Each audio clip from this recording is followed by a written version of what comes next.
गीत रचक ईश्वर गौरव करुछंती दृढ़ विश्वास तांको गौरव करुछंती कारण से सुरक्षा देइछंती।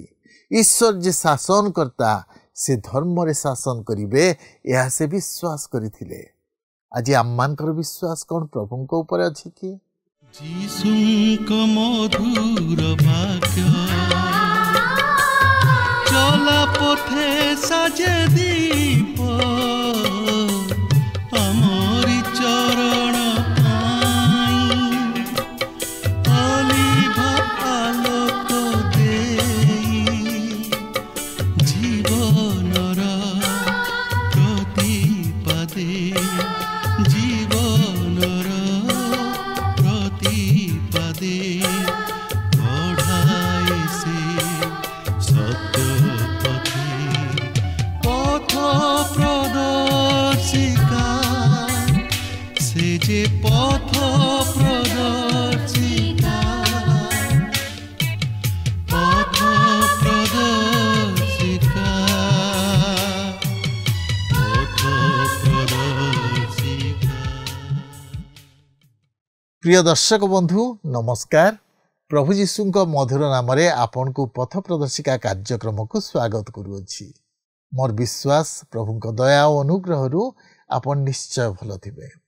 आपन नियमित ए कार्यक्रम देखुछंती शिक्षा लाभ करूछंती और आत्मिक जीवन रे बढ़ुछंती सेथिबे मु आनंदित। आपन को मतामत निश्चय टीवी स्क्रीन रे दिया जाइथिबा नंबर रे आम्मान को जणाइबे। आमे आपन को फोन कॉल रो अपेक्षा रे अछु। आपन को मध्यरु अनेक आम सहित फोन रे जोगाजोग करूछंती समान को मु विशेष करी धन्यवाद दिए। जदि आपन ए पर्यंत फोन करि नाहंती निश्चय आज ही जोगाजोग करंतु। ए कार्यक्रम मध्य देई पुनि थरे आपन को सहित साक्षात करिवार सुयोग पाइथिबारु मु विशेष आनंदित। प्रभु आपन को बहुल भावे आशीर्वाद करंतु। आमे आम अध्ययन समय रे लक्ष्य कलु जे दाऊद किपरि तांको नैराश्यर जीवन मध्यरु बाहरी ईश्वर को ऊपर संपूर्ण निर्भर करिसंती। एपरि समय थिला जीवन रे दुख नैराश्यता भय शत्रु मान को आक्रमण भरी रहितिला किंतु वर्तमान से कांदिबा परिवर्ते ईश्वर को गौरव करूछंती। प्रार्थना करिबा परिवर्ते ईश्वर को प्रशंसा करूछंती। गीत रचक एक भिन्न अनुभूति मध्य देई जाउछंती। से ईश्वर को अलौकिक शक्ति को अनुभव करि पारुछंती। ईश्वर को गौरव करूछंती। दृढ़ विश्वासर सह तांको गौरव करूछंती कारण ईश्वर जे सुरक्षा दे पारंती से विश्वास तांकर अछि। ईश्वर जे शासन करता से धर्म रे शासन करिवे ए विश्वास गीत रचक जीवन रे आमे देखिबा पाऊ। आज कोन आमे से विश्वास करूछु कि प्रभु सब विषय शासन करि पारंती। आमे कोन तांको ऊपर निर्भर रखिछु कि जदि आम परिस्थिति रे आमे तांको ऊपर निर्भर रखु से आम दुख को आनंद रे परिणत करिवे। तबे आसंतु ये संपर्क रे अधिक आलोचना करिबा पूर्वरु एक भक्तिमूलक गीत सुनिबा।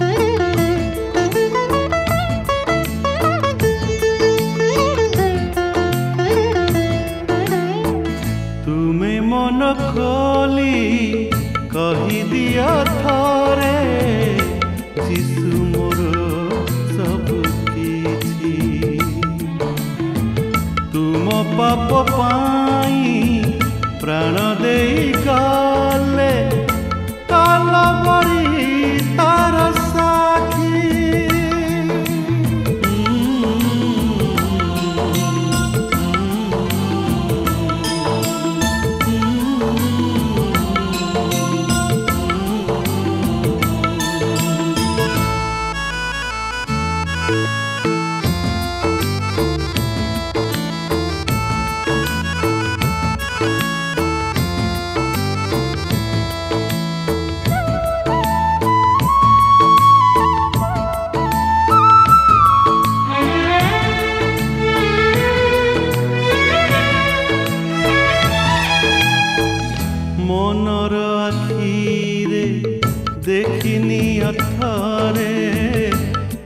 ଈଶ୍ୱର କରୁଣ ଛବି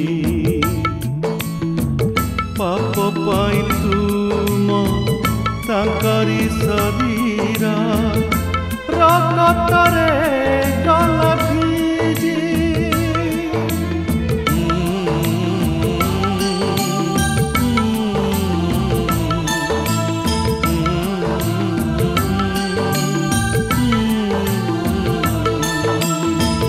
ତୁମ ପାପ ରୂପ ଗରଳ ଯେତେକ ପାନ କଲେ ହସି ହସି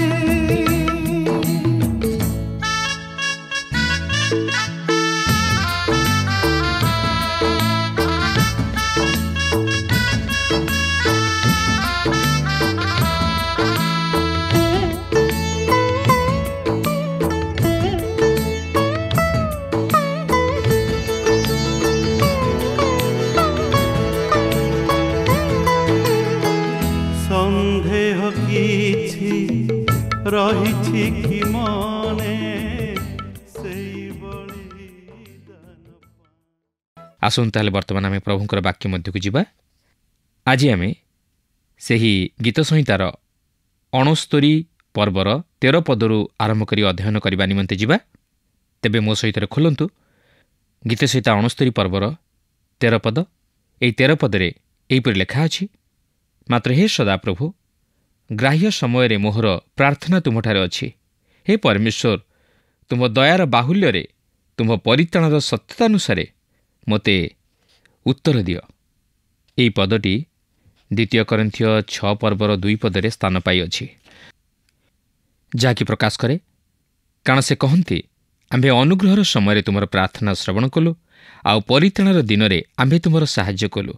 ଦେଖ, ଏବେ ମହା ଅନୁଗ୍ରହର ସମୟ, ଦେଖ ଏବେ ପରିତ୍ରାଣର ଦିନ। ସୁସମାଚାର ଆମମାନଙ୍କୁ କହେ ଯେ ପ୍ରଭୁ ଯୀଶୁ ପ୍ରାର୍ଥନା କଲେ, କିନ୍ତୁ ସେ କ'ଣ ପ୍ରାର୍ଥନା କଲେ ତାହା ଏହି ଗୀତ ଆମମାନଙ୍କୁ କହେ। 69 ପର୍ବର 14ରୁ 19 ପଦ ମଧ୍ୟରେ ପ୍ରଭୁ ଯୀଶୁ କି ପ୍ରାର୍ଥନା କରିଥିଲେ ତାହା ଉଲ୍ଲେଖ ହୋଇଅଛି। ସେହି ପ୍ରାର୍ଥନାରେ ଆମେ ତାହାଙ୍କର ଦୁଃଖକୁ ଦେଖୁ, ମାତ୍ର ସେଥିସହିତ ମଧ୍ୟ ତାହାଙ୍କର ଉଦ୍ଧାରର ନିର୍ଭରଯୋଗ୍ୟ ପ୍ରତିଶ୍ରୁତି ଓ ବିଜୟ ମଧ୍ୟ ଦେଖିବାକୁ ପାରୁ। ଦେଖନ୍ତୁ, ଏହିପରି ଲେଖା ଅଛି, ପଙ୍କରୁ ମୋତେ ଉଦ୍ଧାର କର ଓ ମୋତେ ମଗ୍ନ ହେବାକୁ ଦିଅ ନାହିଁ। ମୁଁ ଆପଣା ଘୃଣାକାରୀମାନଙ୍କଠାରୁ ଓ ଗଭୀର ଜଳରାଶିରୁ ଉଦ୍ଧାରପ୍ରାପ୍ତ ହୁଏ। ଜଳପ୍ଲାବନ ମୋତେ ମଗ୍ନ ନ କରୁ, କିମ୍ବା ଗଭୀର ଜଳ ମୋତେ ଗ୍ରାସ ନ କରୁ। ପୁଣି ଗର୍ତ୍ତ ମୋ ଉପରେ ଆପଣା ମୁଖ ବନ୍ଦ ନ କରୁ। ହେ ସଦାପ୍ରଭୁ, ମୋତେ ଉତ୍ତର ଦିଅ, କାରଣ ତୁମ୍ଭର ସ୍ନେହପୂର୍ଣ୍ଣ କରୁଣା ଉତ୍ତମ। ତୁମ୍ଭ କୃପାର ବାହୁଲ୍ୟାନ୍ୱେଷରେ ମୋ ପ୍ରତି ଫେର, ଆଉ ତୁମ ଦାସଠାରୁ ଆପଣା ମୁଖ ଲୁଚାଅ ନାହିଁ, କାରଣ ମୁଁ ସଙ୍କଟରେ ଅଛି। ଶୀଘ୍ର ମୋତେ ଉତ୍ତର ଦିଅ। ମୋ ପ୍ରାଣର ନିକଟବର୍ତ୍ତୀ ହୋଇ ତାହାକୁ ମୁକ୍ତ କର। ମୋ ଶତ୍ରୁଗଣ ସକାଶୁ ମୋତେ ମୂଲ୍ୟରେ ମୁକ୍ତ କର। ତୁମେ ମୋର ନିନ୍ଦା ଓ ମୋର ଇଚ୍ଛା ଓ ମୋର ଅପମାନ ଜାଣୁଅଛ। ମୋର ବିପକ୍ଷ ସମସ୍ତେ ତୁମ ସମ୍ମୁଖରେ ଅଛନ୍ତି। 20 ଓ 21 ପଦରେ ଏହିପରି ଲେଖା ଅଛି, ନିନ୍ଦା ମୋହର ହୃଦୟ ଭଗ୍ନ କରିଅଛି ଓ ମୁଁ ସମ୍ପୂର୍ଣ୍ଣ ଭାରାକ୍ରାନ୍ତ ହୋଇଅଛି। ପୁଣି କେହି ଦୟା କରିବ ବୋଲି ମୁଁ ଅପେକ୍ଷା କଲି, ମାତ୍ର କେହି ନଥିଲା, ଓ ସାନ୍ତ୍ୱନାକାରୀମାନଙ୍କର ଅପେକ୍ଷା କଲି, ମାତ୍ର କାହାକୁ ପାଇଲି ନାହିଁ। ଆହୁରି ସେମାନେ ଖାଦ୍ୟ ନିମନ୍ତେ ମୋତେ ବିଷମୟ ଦ୍ରବ୍ୟ ଦେଲେ ଓ ମୋର ତୃଷା ସମୟରେ ପାନ କରିବା ପାଇଁ ମୋତେ ଅମ୍ଳ ରସ ଦେଲେ। ଏହି ପଦ ସେହି କୃଷ ଉପରେ ତାହାଙ୍କର ଅନ୍ଧକାରର ସମୟ ବିଷୟ ନେଇ ପ୍ରକାଶ କରେ। ତେବେ ଏହାପରେ ଆମେ 69 ପର୍ବର 22ରୁ 28 ପଦ ମଧ୍ୟରେ ଏକ ଅଭିଶାପ ସୂଚକ ପ୍ରାର୍ଥନାର ବିଷୟକୁ ଲକ୍ଷ୍ୟ କରୁଅଛୁ। ଯେଉଁମାନେ ଖ୍ରୀଷ୍ଟଙ୍କୁ ଅଗ୍ରାହ୍ୟ କରନ୍ତି ସେମାନଙ୍କ ପ୍ରତି ତାହା ଅଙ୍ଗୁଳି ନିର୍ଦ୍ଦେଶ କରେ, ଯାହାକି ରୋମିଓ 11 ପର୍ବର 9 ପଦରୁ 10 ପଦରେ ସ୍ଥାନ ପାଇଥିବାର ଆମେ ଲକ୍ଷ୍ୟ କରିବାକୁ ପାରୁ। ଏହା ସେହି ବିଚାର ଯାହାକି ବିନାଶପ୍ରାପ୍ତମାନଙ୍କ ପ୍ରତି ବର୍ତ୍ତେ। ତେବେ ଏଠାରେ ଲକ୍ଷ୍ୟ କରିବାର ବିଷୟ ହେଉଛି, ପୁଣି ଦାଉଦ କହନ୍ତି, ସେମାନଙ୍କର ଭୋଜନ ଫାନ୍ଦ ଓ ଫାସ ପରି ହେଉ, ପୁଣି ସେମାନଙ୍କ ପ୍ରତି ତାହା ବିଘ୍ନ ଓ ପ୍ରତିଶୋଧ ସ୍ୱରୂପ ହେଉ। ଯେପରି ସେମାନେ ଦେଖି ନ ପାରନ୍ତି, ଏଥିପାଇଁ ସେମାନଙ୍କ ଚକ୍ଷୁ ଅନ୍ଧ ହେଉ, ଆଉ ତୁମ୍ଭେ ସେମାନଙ୍କ ପୃଷ୍ଠ ସର୍ବଦା କୁବ୍ଜ କରି ରଖ। ବର୍ତ୍ତମାନ କେତେକ ଲୋକ ଅଛନ୍ତି ଯେଉଁମାନେ କି ଅଭିଶାପ ସୂଚକ ପ୍ରାର୍ଥନାକୁ ଅଖ୍ରୀଷ୍ଟୀୟ ପ୍ରାର୍ଥନା ବୋଲି ବିଚାର କରନ୍ତି। କିନ୍ତୁ ଯେହେତୁ ଏହା ଖ୍ରୀଷ୍ଟଙ୍କୁ ଅଗ୍ରାହ୍ୟ କରିଥିବା ଲୋକମାନଙ୍କୁ ଲକ୍ଷ୍ୟ କରି ନୂତନ ନିୟମରେ ଉପସ୍ଥାପିତ କରାଯାଇଅଛି, ସେଥିହେତୁ ଏହା ଅଖ୍ରୀଷ୍ଟୀୟ ପ୍ରାର୍ଥନା ପରି ଜଣାଯାଏ ନାହିଁ। ମୁଁ ଭାବେ ଯେ ଅଭିଶାପ ସୂଚକ ପ୍ରାର୍ଥନାକୁ ବିଶେଷ ଭାବେ ଲୋକମାନେ ଭୁଲ ବୁଝନ୍ତି। ଯେତେବେଳେ ଆମେ ସେମାନଙ୍କୁ ସେମାନଙ୍କର ଉପଯୁକ୍ତ ସ୍ଥାନରେ ରଖି ବିଚାର କରିବା, ତାହେଲେ ଆମେ ଲକ୍ଷ୍ୟ କରିବାକୁ ପାରିବା ଯେ ସେମାନଙ୍କର ବିଚାର ବିନାଶପ୍ରାପ୍ତମାନଙ୍କ ଉପରେ ବର୍ତ୍ତିଅଛି। 69 ପର୍ବର 30 ପଦଟି ପ୍ରଭୁ ଯୀଶୁଖ୍ରୀଷ୍ଟଙ୍କର ସ୍ୱମହିମାରେ ଏହି ଜଗତକୁ ତାହାଙ୍କର ଦ୍ୱିତୀୟ ଆଗମନର ବିଷୟକୁ ପ୍ରକାଶ କରେ। ଦେଖନ୍ତୁ 25 ପଦରେ ଏହିପରି ଲେଖା ଅଛି, ସେମାନଙ୍କର ବସତି ସ୍ଥାନ ଶୂନ୍ୟ ହେଉ, ସେମାନଙ୍କ ତମ୍ବୁରେ କେହି ବାସ ନ କରୁ। ଏହି ବିଷୟ ଇସ୍କାରିୟତ ଯିହୁଦାକୁ ଲକ୍ଷ୍ୟ କରି ପିତରଙ୍କ ଦ୍ୱାରା ପ୍ରେରିତ 1 ପର୍ବର 20 ପଦରୁ ଉପସ୍ଥାପିତ କରାଯାଇଅଛି। ସେଠାରେ ଏହିପରି ଲେଖା ଅଛି, ଆଉ ଗୀତ ସଂହିତାରେ ଲେଖା ଅଛି, ତାହାର ବାସସ୍ଥାନ ଶୂନ୍ୟ ହେଉ, ସେଠାରେ କେହି ବାସ ନ କରୁ ଏବଂ ତାହାର ଅଧ୍ୟକ୍ଷ ପଦ ଅନ୍ୟ ଜଣେ ପ୍ରାପ୍ତ ହେଉ। ତେବେ 26ରୁ 28 ପଦ ମଧ୍ୟରେ ଏହିପରି ଲେଖା ଅଛି, କାରଣ ସେମାନେ ତୁମ୍ଭର ପ୍ରହାରିତ ବ୍ୟକ୍ତିକି ତାଡ଼ନା କରନ୍ତି ଓ ତୁମ୍ଭ ଆହତ ଲୋକମାନଙ୍କ ଦୁଃଖ ବର୍ଣ୍ଣନା କରନ୍ତି। ସେମାନଙ୍କ ଅପରାଧରେ ଅପରାଧ ଯୋଗ କର ଓ ସେମାନେ ତୁମ୍ଭ ଧାର୍ମିକତାର ଅଂଶୀ ନ ହେଉନ୍ତୁ। ଜୀବନ ପୁସ୍ତକରୁ ସେମାନଙ୍କ ନାମ ଲୁପ୍ତ ହେଉ ଓ ଧାର୍ମିକମାନଙ୍କ ସହିତ ଲେଖା ନ ଯାଉ। ଲେଖା ଅଛି, ଜୀବନ ପୁସ୍ତକରୁ ସେମାନଙ୍କ ନାମ ଲୁପ୍ତ ହେଉ। ଏହି ବିଷୟ ଏକ ପ୍ରଶ୍ନ ଉତ୍ଥାପନ କରେ। ପ୍ରକାଶିତ ବାକ୍ୟ 3 ପର୍ବର 5 ପଦକୁ ନେଇ ଅନେକ କିଛି ତର୍କ ବିତର୍କ ଉଠେ, ଯାହାକି କହେ ଯେ ଜୟ କରେ ସେ ଏହି ପ୍ରକାର ଶୁକ୍ଳ ବସ୍ତ୍ର ପରିହିତ ହେବ। ଆଉ ଆମେ ଜୀବନ ପୁସ୍ତକରୁ ତାହାର ନାମ କୌଣସି ପ୍ରକାର ଲୋପ ନ କରି ଆମ୍ଭର ପିତା ଓ ତାହାଙ୍କ ଦୂତମାନଙ୍କ ସମ୍ମୁଖରେ ତାହାର ନାମ ସ୍ୱୀକାର କରିବୁ। ପ୍ରକୃତରେ ସୃଷ୍ଟିର ଏକ ପୁସ୍ତକ ରହିଅଛି, ଆଉ ଯେତେବେଳେ ଆମମାନେ ଜନ୍ମ ହେଉ, ଆମମାନେ ସେହି ପୁସ୍ତକରେ ଲିପିବଦ୍ଧ ହେଉ। ଗୀତ 139ର 16 ପଦରେ ଲେଖା ଅଛି, ତୁମ୍ଭର ଚକ୍ଷୁ ମୋର ସେହି ଅସମ୍ପୂର୍ଣ୍ଣ ପିଣ୍ଡ ଦେଖିଲା ଓ ମୋର ଯେଉଁ ସବୁ ଅଙ୍ଗ ପ୍ରତ୍ୟଙ୍ଗ ଦିନକୁ ଦିନ ଗଠିତ ହେଲା, ତନ୍ମଧ୍ୟରୁ ଗୋଟିଏ ହେଲେ ନ ହେଉଣୁ ତାହା ସବୁ ତୁମ୍ଭ ପୁସ୍ତକରେ ଲିଖିତ ଥିଲା। ଆହୁରି ମଧ୍ୟ ଯେଉଁମାନେ ଉଦ୍ଧାରପ୍ରାପ୍ତ ସେମାନଙ୍କ ନିମନ୍ତେ ଏକ ଜୀବନ ପୁସ୍ତକ ରହିଅଛି, ଆଉ କର୍ମର ଏକ ପୁସ୍ତକ ରହିଅଛି। ଏହା ଜଣାଯାଏ ଯେ ଲୋପ ହେବା ବିଷୟ ଜଣେ ବ୍ୟକ୍ତିର କର୍ମକୁ ନେଇ ହେବାକୁ ଅଛି, ଯେ କି ଉଦ୍ଧାରପ୍ରାପ୍ତ ହୋଇଅଛି। ପରିତ୍ରାଣର ପୁସ୍ତକରୁ ଏକ ନାମ ଲୋପ ହେବା ନେଇ କିଛି ମତାମତ ଦିଆଯାଇ ନାହିଁ। ଏହି ଅଂଶ ନିମନ୍ତେ ଅନ୍ୟାନ୍ୟ ଅନେକ କାରଣଗୁଡ଼ିକ ଦର୍ଶାଯାଇଅଛି। ଅନ୍ୟ ଏକ କାରଣଟି ହେଉଛି, ଆପଣ ଯେତେବେଳେ ଜନ୍ମ ହୁଅନ୍ତି, ଆପଣ ଈଶ୍ୱରଙ୍କର ଜୀବନ ପୁସ୍ତକରେ ସ୍ଥାନ ପାଆନ୍ତି। ମୁଁ ଏହାକୁ ସେହିପରି ଭାବେ ନିଏ ଯେ ଆପଣ ପରିତ୍ରାଣ ନିମନ୍ତେ ଜଣେ ସଭ୍ୟ ହୋଇଅଛନ୍ତି। ଆପଣ ଯେତେବେଳେ ସେହି ପୁସ୍ତକରୁ ଲୁପ୍ତ ହୋଇଯାଆନ୍ତି, ସେତେବେଳେ ଆପଣ ପରିତ୍ରାଣ ନିମନ୍ତେ ଆଉ ସଭ୍ୟ ହୋଇ ରହିପାରନ୍ତି ନାହିଁ। ବର୍ତ୍ତମାନ ଏଠାରେ ଏହି ଗୀତ 69ରେ ଜୀବନ ପୁସ୍ତକ ହେଉଛି ପ୍ରକୃତରେ ସୃଷ୍ଟିର ପୁସ୍ତକ ଏବଂ ଧାର୍ମିକମାନଙ୍କ ସହିତ ଲିପିବଦ୍ଧ ହେବ ନାହିଁ। ଏହାର ଅର୍ଥ ହେଉଛି ଯେ ସେମାନେ ପରିତ୍ରାଣର ପୁସ୍ତକରେ ଲିପିବଦ୍ଧ ହେବେ ନାହିଁ। ଏହି ଗୀତଟି ଗୌରବମୟ ପ୍ରଶଂସାର ଗୀତରେ ସମାପ୍ତ ହୁଏ। ଏହାପରେ 69 ପର୍ବର 30 ପଦଟି ପ୍ରଭୁ ଯୀଶୁଖ୍ରୀଷ୍ଟଙ୍କର ସ୍ୱମହିମାରେ ଏହି ଜଗତକୁ ତାଙ୍କର ଦ୍ୱିତୀୟ ଆଗମନର ବିଷୟକୁ ପ୍ରକାଶ କରେ। ପ୍ରିୟ ବନ୍ଧୁ, ଆଜି ଏହି ଜଗତରେ ଦୁଇ ପ୍ରକାର ଲୋକ ଅଛନ୍ତି, ଉଦ୍ଧାରପ୍ରାପ୍ତ ଓ ବିନା ଉଦ୍ଧାରପ୍ରାପ୍ତ। ଉଦ୍ଧାରପ୍ରାପ୍ତ ପାପୀମାନେ ଓ ବିନା ଉଦ୍ଧାରପ୍ରାପ୍ତ ପାପୀମାନେ। ଆପଣ ଅତି ସହଜରେ ନିଜକୁ ସେମାନଙ୍କ ମଧ୍ୟରୁ ପୃଥକ କରିପାରିବେ ଯେ ଆପଣ କେଉଁ ଦଳର ଅନ୍ତର୍ଭୁକ୍ତ। ଏହାପରେ 69 ପର୍ବର 33ରୁ 37 ପଦ ପ୍ରକାଶ କରେ ଯେ ଈଶ୍ୱର ଦିନେ ଏହି ଜଗତକୁ ନ୍ୟାୟ ଆଣିବାକୁ ଯାଉଅଛନ୍ତି ଓ ଲୋକମାନେ ତାହା ଦେଖି ତାଙ୍କର ପ୍ରଶଂସା କରିବେ ଓ ତାହାଙ୍କର ଜୟ ଜୟକାର କରିବେ। କିନ୍ତୁ ଯେପର୍ଯ୍ୟନ୍ତ ସେ ଆଗମନ କରିନାହାନ୍ତି, ସେ ପର୍ଯ୍ୟନ୍ତ ନ୍ୟାୟ ବିଚାର ଅନୁଭୂତ ହେବ ନାହିଁ।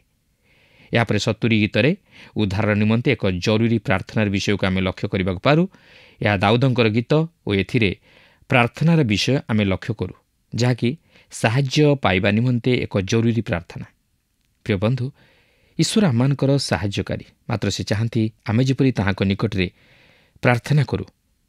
ଏହା ଦାଉଦଙ୍କର ଅତି ସୁନ୍ଦର ଏକ ଛୋଟ ଗୀତ। ଏହାର ବିଷୟବସ୍ତୁ ଗୀତ 40ର ଶେଷ 5ଟି ପଦରେ ମଧ୍ୟ ପାଇପାରିବେ। ଜଣେ ସୂକ୍ଷ୍ମ ବିବେଚକ କହନ୍ତି ଯେ ଏହା ହେଉଛି ଏକ ଖଣ୍ଡବାକ୍ୟ ଯାହାକି ଅଚାନକ ଭାବେ ଏଠାରେ ଉପସ୍ଥାପିତ କରାଯାଇଅଛି। ଏଠାରେ ମୁଁ ସେହି ସୂକ୍ଷ୍ମ ବିଚାରକଙ୍କ ସହିତ ଏକମତ ହୋଇପାରେ ଯଦି ସେ ଏହି ଅଚାନକ ଶବ୍ଦଟିକୁ କାଢ଼ି ନେବେ। ଏହା ଏକ ସ୍ମରଣୀୟ ଗୀତ ବୋଲି କୁହାଯାଏ। ଏହାକୁ ଏଠାରେ କାହିଁକି ପୁନରାବୃତ୍ତି କରାଯାଇଅଛି? କାରଣ ମୋର ମନେ ରଖିବା ଏତେ ଭଲ ନୁହେଁ, ଆଉ ଈଶ୍ୱର ମଧ୍ୟ ଜାଣିଥିଲେ ଏହା ହୋଇପାରିବ ନାହିଁ। ମୁଁ ଅନୁମାନ କରିପାରେ ଯେ ଈଶ୍ୱର କହନ୍ତି, ତାହାଙ୍କର ଦାସ ଯେତେବେଳେ ଏହି ସ୍ଥାନରେ ଗୀତ ସଂହିତାରେ ଆସି ପହଞ୍ଚିବେ, ସେତେବେଳେ ସେ ଗୀତ ସଂହିତା 40 ପର୍ବ ବିଷୟରେ ସମସ୍ତ କିଛି ଭୁଲିଯିବେ। ତେଣୁ ମୁଁ ଏହାକୁ ପୁନରାବୃତ୍ତି କରିବି। କିଛି ବିଷୟ ଅଛି ଯାହାକି ଏଠାରେ ସ୍ମରଣ କରିବାକୁ ଅଛି। ତେବେ ଗୀତ 70 ପର୍ବର ପ୍ରଥମ ପଦରେ ଏହିପରି ଲେଖା ଅଛି, ହେ ପରମେଶ୍ୱର, ମୋତେ ଉଦ୍ଧାର କରିବା ପାଇଁ ସତ୍ୱର ହୁଅ। ହେ ସଦାପ୍ରଭୁ, ମୋର ସାହାଯ୍ୟ କରିବା ପାଇଁ ସତ୍ୱର ହୁଅ। ଦେଖନ୍ତୁ, ଏହା ତୁରନ୍ତ ସାହାଯ୍ୟ ପାଇବା ନିମନ୍ତେ ଏକ ପ୍ରାର୍ଥନା ବା ନିବେଦନ, ଆଉ ମୁଁ ତାହା ପସନ୍ଦ କରେ। ଏହାପରେ 70 ପର୍ବର 2-5 ପଦ ମଧ୍ୟରେ ଏହିପରି ଲେଖା ଅଛି, ମୋର ପ୍ରାଣ ଅନ୍ୱେଷଣକାରୀମାନେ ଲଜ୍ଜିତ ଓ ହତାଶ ହୁଅନ୍ତୁ। ମୋ କ୍ଷତିରେ ସନ୍ତୁଷ୍ଟ ଲୋକମାନେ ପଛକୁ ଫେରିଯାଇ ଅପମାନିତ ହୁଅନ୍ତୁ। ଯେଉଁମାନେ ହଁ ହଁ ବୋଲି କହନ୍ତି, ସେମାନେ ଆପଣା ଆପଣା ଲଜ୍ଜା ସକାଶୁ ଫେରିଯାଆନ୍ତୁ। ଯେଉଁମାନେ ତୁମ୍ଭର ଅନ୍ୱେଷଣ କରନ୍ତି, ସେ ସମସ୍ତେ ତୁମଠାରେ ଉଲ୍ଲସିତ ଓ ଆନନ୍ଦିତ ହୁଅନ୍ତୁ। ପୁଣି ଯେଉଁମାନେ ତୁମ୍ଭ ପରିତ୍ରାଣକୁ ସ୍ନେହ କରନ୍ତି, ସେମାନେ ପରମେଶ୍ୱର ମହିମାନ୍ୱିତ ହୁଅନ୍ତୁ ବୋଲି ନିରନ୍ତର କହନ୍ତୁ। ମାତ୍ର ମୁଁ ଦରିଦ୍ର ଓ ଦିନହୀନ। ହେ ପରମେଶ୍ୱର, ମୋ ପକ୍ଷରେ ସତ୍ୱର ହୁଅ। ତୁମେ ମୋର ସହାୟ ଓ ଉଦ୍ଧାରକର୍ତ୍ତା ଅଟ। ହେ ସଦାପ୍ରଭୁ, ବିଳମ୍ବ କର ନାହିଁ। ପ୍ରିୟ ବନ୍ଧୁ, ଈଶ୍ୱର ଦିନହୀନ ଓ ଦରିଦ୍ର ବିଷୟରେ ଚିନ୍ତା କରନ୍ତି ଓ ସେମାନଙ୍କର ଓ ଏହି ଦିନମାନଙ୍କରେ ସେ ଆମମାନଙ୍କର ସାହାଯ୍ୟକାରୀ ଅଟନ୍ତି। ଏହାପରେ ଆମେ 71 ପର୍ବ ମଧ୍ୟକୁ ଯିବା। ଏହି ଗୀତ ଏକ ବାର୍ଦ୍ଧକ୍ୟ ଅବସ୍ଥାର ଗୀତ। ସମ୍ଭବତଃ ଏହାର ରଚକ ହେଉଛନ୍ତି ଦାଉଦ ଓ ସେ ତାହାଙ୍କର ବୃଦ୍ଧାବସ୍ଥାରେ ଏହି ଗୀତଟିକୁ ଲେଖିଥିଲେ। ସେ ପ୍ରାର୍ଥନା କରିବା ସହିତ ଈଶ୍ୱରଙ୍କଠାରେ ବିଶ୍ୱାସ ରଖିଥିଲେ ଓ ଈଶ୍ୱରଙ୍କର ପ୍ରଶଂସା କରିଥିଲେ। ଗୀତ 71ର ପ୍ରଥମ 5 ପଦ ମଧ୍ୟରେ ଏହିପରି ଲେଖା ଅଛି, ହେ ସଦାପ୍ରଭୁ, ମୁଁ ତୁମର ଶରଣ ନେଇଅଛି। ମୋତେ କେବେ ଲଜ୍ଜିତ ହେବାକୁ ଦିଅ ନାହିଁ। ତୁମ ଧର୍ମଗୁଣରେ ମୋତେ ଉଦ୍ଧାର କରି ରକ୍ଷା କର। ମୋ ପ୍ରତି ଆପଣା କର୍ଣ୍ଣ ଡେରି ମୋତେ ତ୍ରାଣ କର। ଯେଉଁଠାକୁ ମୁଁ ନିତ୍ୟ ଯାଇପାରେ, ତୁମ୍ଭେ ମୋ ପ୍ରତି ସେରୂପ ବସତିର ଶୈଳ ସ୍ୱରୂପ ହୁଅ। ତୁମେ ମୋତେ ପରିତ୍ରାଣ କରିବା ପାଇଁ ଆଜ୍ଞା ଦେଇଅଛ, କାରଣ ତୁମ୍ଭେ ମୋର ଶୈଳ ଓ ମୋର ଦୁର୍ଗ। ହେ ମୋହର ପରମେଶ୍ୱର, ଦୁଷ୍ଟ ଲୋକ ହସ୍ତରୁ, ଅନ୍ୟାୟକାରୀ ଓ ନିର୍ଦ୍ଦୟ ଲୋକ ହସ୍ତରୁ ମୋତେ ରକ୍ଷା କର। କାରଣ ହେ ପ୍ରଭୁ, ସଦାପ୍ରଭୁ, ତୁମେ ହିଁ ମୋର ଭରସା। ମୋ ବାଲ୍ୟକାଳରୁ ତୁମେ ମୋର ବିଶ୍ୱାସ ଭୂମି। ସେ ପ୍ରାର୍ଥନା କରିବା ସହିତ ବିଶ୍ୱାସ ସ୍ଥାପନ କରିଥିଲେ। ଗୀତ 71 ପର୍ବର 6-9 ପଦ ମଧ୍ୟରେ ଏହିପରି ଲେଖା ଅଛି, ଗର୍ଭରୁ ତୁମ୍ଭ ଉପରେ ମୋହର ଭାର ଅଛି। ମାତାର ଉଦରରୁ ତୁମ୍ଭେ ହିଁ ମୋତେ ନେଇଅଛ। ତୁମ ବିଷୟରେ ନିତ୍ୟ ମୋହର ପ୍ରଶଂସା ହେବ। ମୁଁ ଅନେକଙ୍କ ପ୍ରତି ଆଶ୍ଚର୍ଯ୍ୟ ବିଷୟ ସ୍ୱରୂପ, ମାତ୍ର ତୁମ୍ଭେ ମୋର ଦୃଢ଼ ଆଶ୍ରୟ। ମୋହର ମୁଖ ତୁମ ପ୍ରଶଂସାରେ ଓ ଦିନଯାକ ତୁମ୍ଭ ଗୌରବ ବର୍ଣ୍ଣନାରେ ପରିପୂର୍ଣ୍ଣ ହେବ। ବୃଦ୍ଧାବସ୍ଥାରେ ମୋତେ ପରିତ୍ୟାଗ କର ନାହିଁ। ମୋହର ବଳ କ୍ଷୀଣ ହେବା ସମୟରେ ମୋତେ ଛାଡ଼ ନାହିଁ। ଏହି ଗୀତଟି ବୃଦ୍ଧବୃଦ୍ଧାମାନଙ୍କ ନିମନ୍ତେ ଏକ ଉତ୍ତମ ଗୀତ। ମୁଁ ଏତିକି କହିପାରେ ଯେ ଏହି ଗୀତ ଯୁବକମାନଙ୍କ ନିମନ୍ତେ ଯେତେ ଉତ୍ସାହ ତଥା ସାନ୍ତ୍ୱନାଦାୟକ ହୋଇନପାରେ, ତାହା ଅପେକ୍ଷା ବୃଦ୍ଧ ଓ ବୃଦ୍ଧାମାନଙ୍କ ନିମନ୍ତେ ଅଧିକ ଉତ୍ସାହ ତଥା ସାନ୍ତ୍ୱନାଦାୟକ ହୋଇପାରେ।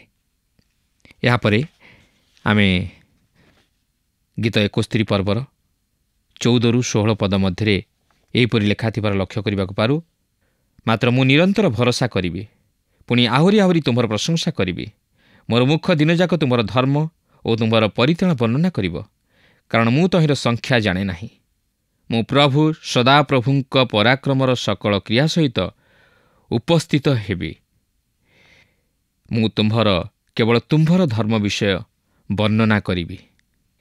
ଏହା ହିଁ ଆମମାନଙ୍କର ଚିନ୍ତାଧାରା ହେବା ଉଚିତ। ଏହାପରେ 71 ପର୍ବର 18 ପଦରେ ଏହିପରି ଲେଖା ଅଛି, ହେ ପରମେଶ୍ୱର, ମୁଁ ଆସନ୍ତା ପୁରୁଷ ନିକଟରେ ତୁମ୍ଭର ବାହୁବଳ, ପ୍ରତ୍ୟେକ ଭବିଷ୍ୟତ ଲୋକଙ୍କ ନିକଟରେ ତୁମ୍ଭର ପରାକ୍ରମ ପ୍ରଚାର କରିବା ପର୍ଯ୍ୟନ୍ତ ବୃଦ୍ଧ ଓ ପକ୍ୱକେଶ ହେବା ସମୟରେ ହିଁ ମୋତେ ପରିତ୍ୟାଗ କର ନାହିଁ। ଦେଖନ୍ତୁ, ଏଠାରେ ଦାଉଦ ଜୀବନର ଶେଷ ପର୍ଯ୍ୟନ୍ତ ପ୍ରଭୁଙ୍କ କାର୍ଯ୍ୟରେ ସକ୍ରିୟ ଅଂଶଗ୍ରହଣ କରିବାକୁ ଚାହିଁଥିଲେ ଓ ଈଶ୍ୱରଙ୍କ ଧାର୍ମିକତା ବିଷୟ ନେଇ କଥୋପକଥନ କରିବାକୁ ଚାହିଁଥିଲେ ଓ ଈଶ୍ୱରଙ୍କ ଗୌରବ ପ୍ରଶଂସା କରିବାରେ ସମୟ ଅତିବାହିତ କରିଥିଲେ, ଯାହାକି ଆମେ 22-24 ପଦ ମଧ୍ୟରେ ଲକ୍ଷ୍ୟ କରିବାକୁ ପାରୁ।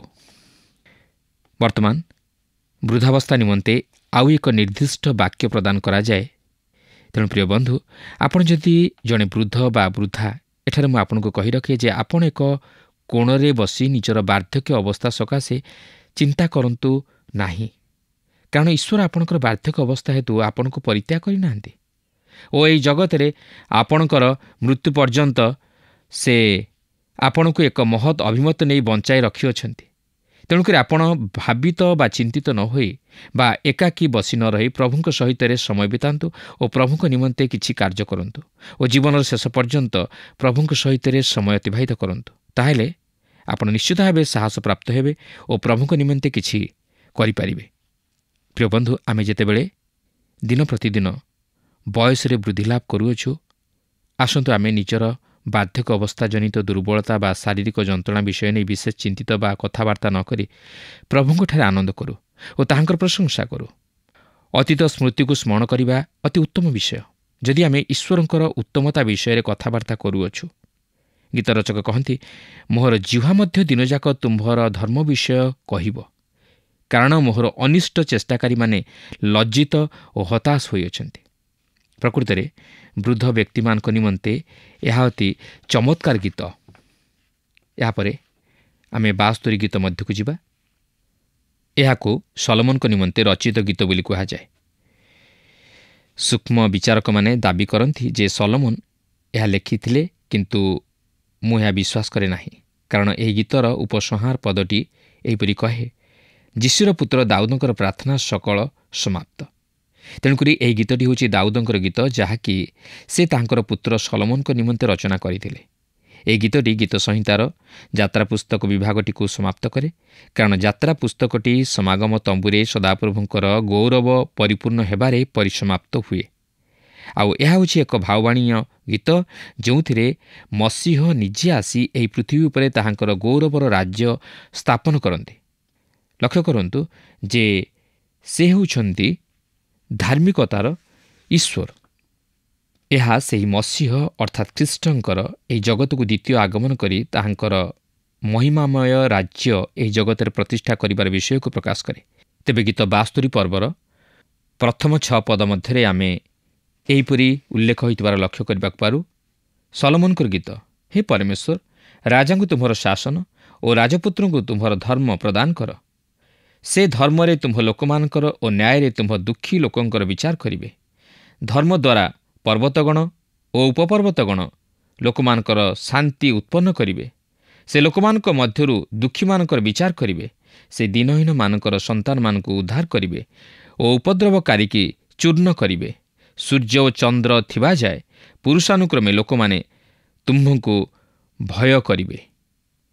କଟା ଘାସରେ ବୃଷ୍ଟିତୁଲ୍ୟ ଓ ଭୂମି ସେଚନକାରୀ ଜଳଧାରା ତୁଲ୍ୟ ସେ ଓହ୍ଲାଇ ଆସିବେ। ଏହାପରେ 7 ପଦଟିକୁ ମଧ୍ୟ ଲକ୍ଷ୍ୟ କରନ୍ତୁ। ଲେଖା ଅଛି, ତାହାଙ୍କ ସମୟରେ ଧାର୍ମିକମାନେ ବର୍ଦ୍ଧିଷ୍ଣୁ ହେବେ, ପୁଣି ଚନ୍ଦ୍ର ଲୁପ୍ତ ନୋହିବା ପର୍ଯ୍ୟନ୍ତ ପ୍ରଚୁର ଶାନ୍ତି ହେବ। ପ୍ରଭୁ ଯୀଶୁ ଦିନେ ଧାର୍ମିକତାରେ ରାଜତ୍ୱ କରିବେ। ଏହି ଗୀତଟି ତାହାଙ୍କର ଗୌରବମୟ ରାଜ୍ୟ ବିଷୟ ନେଇ ବର୍ଣ୍ଣନା କରେ।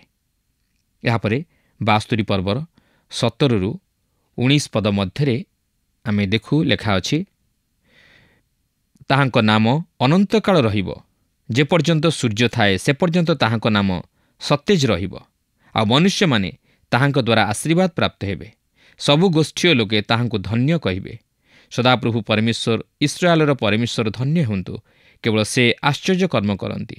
ପୁଣି ତାହାଙ୍କର ଗୌରବାନ୍ୱିତ ନାମ ଅନନ୍ତକାଳ ଧନ୍ୟ ହେଉ ଓ ତାହାଙ୍କ ଗୌରବରେ ସମୁଦାୟ ପୃଥିବୀ ପରିପୂର୍ଣ୍ଣ ହେଉ। ଆମେନ୍, ଆମେନ୍। ଦେଖନ୍ତୁ, ପ୍ରକୃତରେ ଈଶ୍ୱର ଦାଉଦଙ୍କୁ ଏହି ମହାନ ରାଜ୍ୟ ଓ ଖ୍ରୀଷ୍ଟଙ୍କର ରାଜତ୍ୱ ବିଷୟ ନେଇ ଦର୍ଶନ ଦେଇଥିଲେ, ଯେତେବେଳେ ସମଗ୍ର ଜଗତ ତାହାଙ୍କ ମହିମାରେ ପରିପୂର୍ଣ୍ଣ ହେବ। ଏହା ହିଁ ଦାଉଦ ପ୍ରାର୍ଥନା କରନ୍ତି। ତେଣୁକରି ସେ କହନ୍ତି, ଯାହାକି 72 ପର୍ବର 20 ପଦରେ ଲେଖା ଅଛି, ଯିଶୁର ପୁତ୍ର ଦାଉଦଙ୍କର ପ୍ରାର୍ଥନା ସକଳ ସମାପ୍ତ। ଦାଉଦ କହନ୍ତି, ମୋର ପ୍ରାର୍ଥନା ସବୁ ସମାପ୍ତ ହୋଇଅଛି। ଦାଉଦ ଯାହା ପ୍ରାର୍ଥନା କରିଥିଲେ ତାହା ଅନୁଭୂତ ହେବ। ତାହାଙ୍କର ପ୍ରାର୍ଥନା କରିବା ନିମନ୍ତେ ଆଉ ଅଧିକ କିଛି ନଥିଲା। ପ୍ରିୟ ବନ୍ଧୁ, ଆଜି ସେହି ରାଜାମାନଙ୍କର ରାଜା ଓ ପ୍ରଭୁମାନଙ୍କର ପ୍ରଭୁଙ୍କ ପ୍ରତି ଆମମାନେ କେତେ ଦୂର ମନୋଯୋଗୀ? ସେହି ରାଜ୍ୟ ଓ ରାଜାଙ୍କ ନିମନ୍ତେ ଆମେ କେତେ ଦୂର ଚିନ୍ତିତ? ପ୍ରିୟ ଶ୍ରୋତା, ପ୍ରଭୁ ଆଜି ତାହାଙ୍କର ବାକ୍ୟ ମଧ୍ୟ ଦେଇ ଆମମାନଙ୍କୁ ସମୟ ଓ ସୁଯୋଗ ଦିଅନ୍ତି ଯେପରି ଆମେ ତାହାଙ୍କର ନିକଟବର୍ତ୍ତୀ ହେଉ। ପ୍ରଭୁ ପ୍ରତ୍ୟେକଙ୍କୁ ଆଶୀର୍ବାଦ କରନ୍ତୁ। ଆଶା କରୁ ଆଜିର କାର୍ଯ୍ୟକ୍ରମ ଆପଣଙ୍କୁ ନିଶ୍ଚୟ ଭଲ ଲାଗିଥିବ। ଆମେ ଲକ୍ଷ୍ୟ କଲୁ ଯେ ଗୀତ ରଚକଙ୍କ ଜୀବନରେ ଏକ ଅଦ୍ଭୁତ ଧରଣର ପରିବର୍ତ୍ତନ। ଯେ ଦିନେ ଦୁଃଖରେ ଭାଙ୍ଗି ପଡ଼ିଥିଲେ, ନୈରାଶ୍ୟ ମଧ୍ୟରେ ଥିଲେ, ଶତ୍ରୁମାନଙ୍କ ଘେର ମଧ୍ୟରେ ଉଦ୍ଧାର ନିମନ୍ତେ ଚିତ୍କାର କରୁଥିଲେ, ହଠାତ୍ ଉଦ୍ଧାରର ସନ୍ଧାନ ପାଇଲା ପରି ସେ ମନେ ହେଉଛି। ଆନନ୍ଦରେ ବିଭୋର ହେଲା ପରି ମନେ ହେଉଛି। ସେ ଏକ ଦୃଢ଼ତାର ସହିତ ଠିଆ ହେଇଛନ୍ତି ଦୃଢ଼ ଗଡ଼ରେ ଏବଂ ଈଶ୍ୱରଙ୍କର ପ୍ରଶଂସା କରୁଛନ୍ତି, ଈଶ୍ୱରଙ୍କର ଗୌରବ କୀର୍ତ୍ତନ କରୁଛନ୍ତି। ଈଶ୍ୱର ଯେ ନ୍ୟାୟ ବିଚାରକର୍ତ୍ତା ସେ ବୁଝିପାରିଛନ୍ତି। ଆମ ଜୀବନରେ ଆମେ ଯେତେବେଳେ ଦୁଃଖ ନୈରାଶ୍ୟ ମଧ୍ୟ ଦେଇ ଗତି କରୁ, ଆମେ କ'ଣ ପ୍ରଭୁଙ୍କ ନିକଟବର୍ତ୍ତୀ ହେଉଛୁ କି? ପ୍ରଭୁଙ୍କ ପ୍ରଶଂସା କରୁଛୁ କି? ଯେ ଭରସା ଯୋଗ୍ୟ ଅଟନ୍ତି। ଆମେ କ'ଣ ସମ୍ପୂର୍ଣ୍ଣ ପ୍ରଭୁଙ୍କ ଉପରେ ବିଶ୍ୱାସ ସ୍ଥାପନ କରିଛୁ କି? ସେ ଯେ ଆମମାନଙ୍କ ରକ୍ଷକ, ଆମମାନଙ୍କ ପାଳକ, ତାଙ୍କ ଗୌରବ କରୁଛୁ କି? ଆଜି ତ ଆମ ସମୟ ଶେଷ ହେଲାଣି। ପରବର୍ତ୍ତୀ କାର୍ଯ୍ୟକ୍ରମରେ ପୁଣି ଆପଣଙ୍କ ସହିତ ସାକ୍ଷାତ ହେବ, କିନ୍ତୁ ବିଦାୟ ନେବା ପୂର୍ବରୁ ଆସନ୍ତୁ ପ୍ରାର୍ଥନା କରିବା। ଅତ୍ୟନ୍ତ ଦୟାଳୁ ପ୍ରେମମୟ ପ୍ରଭୁ, ଆମେ ତୁମର ଧନ୍ୟବାଦ କରୁଅଛୁ, ତୁମର ଗୌରବ, ତୁମ ପ୍ରଶଂସା କରୁଅଛୁ। ପ୍ରଭୁ, ତୁମେ ଯେ ଆମମାନଙ୍କ ପ୍ରାର୍ଥନା ଶ୍ରବଣକାରୀ ଈଶ୍ୱର, ଉତ୍ତରଦାତା ପରମେଶ୍ୱର, ତୁମେ ଦାଉଦଙ୍କ ଜୀବନରେ ପ୍ରଭୁ ମହାନ କାର୍ଯ୍ୟ କଲ। ପ୍ରଭୁ, ସେ ପ୍ରାର୍ଥନାରେ ତୁମ ନିକଟକୁ ଆସୁଥିଲେ, କିନ୍ତୁ ତାଙ୍କ ଜୀବନରେ ଏପରି ପରିବର୍ତ୍ତନ ଆଣିଲ ଯେ ସେ ତୁମ ପ୍ରଶଂସା କଲେ। ପ୍ରଭୁ, ତୁମେ ଆମମାନଙ୍କ ଜୀବନରେ ସେଇ ଆଶ୍ଚର୍ଯ୍ୟ କାର୍ଯ୍ୟ ସାଧନ କର। ଆମେ ଯେପରି ତୁମର ମହିମା, ତୁମର ଗୌରବ କରିବୁ, ଅନ୍ୟମାନଙ୍କ ନିକଟରେ ସାକ୍ଷ୍ୟ ବହନ କରିବୁ, ସେଇ ଅନୁଗ୍ରହ ତୁମେ ଦାନ କର। ତୁମେ ଆମମାନଙ୍କ ପ୍ରାର୍ଥନା ଶୁଣିଲ, ଉତ୍ତର ଦେଲ ବୋଲି ଧନ୍ୟବାଦ ଦେଇ ଏହି ପ୍ରାର୍ଥନା ଆମମାନଙ୍କ ନିମନ୍ତେ ପ୍ରାଣ ଦେଇଥିବା ପ୍ରିୟ ଯୀଶୁଙ୍କ ନାମରେ ମାଗିଲୁ, ଆମେନ୍। ବହୁତ ବହୁତ ଧନ୍ୟବାଦ। ପ୍ରଭୁ ଆପଣଙ୍କୁ ଆଶୀର୍ବାଦ କରନ୍ତୁ। ଗତ ପ୍ରଶ୍ନର ଉତ୍ତରଟି ହେଲା ସି ଈଶ୍ୱର। ଆଜିର ପ୍ରଶ୍ନଟି ହେଲା, ଗୀତ ସଂହିତା 71 ପର୍ବଟି ଦାଉଦ କେଉଁ ଅବସ୍ଥାରେ ଲେଖିଥିଲେ? ଏ ଯୌବନ, ବି ବାର୍ଦ୍ଧକ୍ୟ, ସି ବାଳକ, ଡି କେଉଁଟି ନୁହେଁ?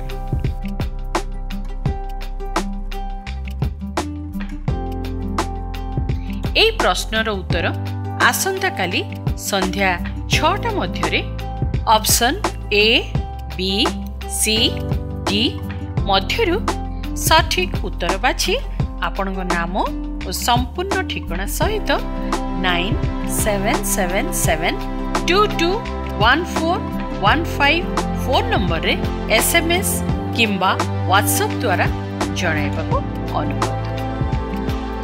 जदि आपको आम कार्यक्रम भल लगुच तेबे 0444908126 रे मिस्ड कॉल दे विजयी होई परिबे।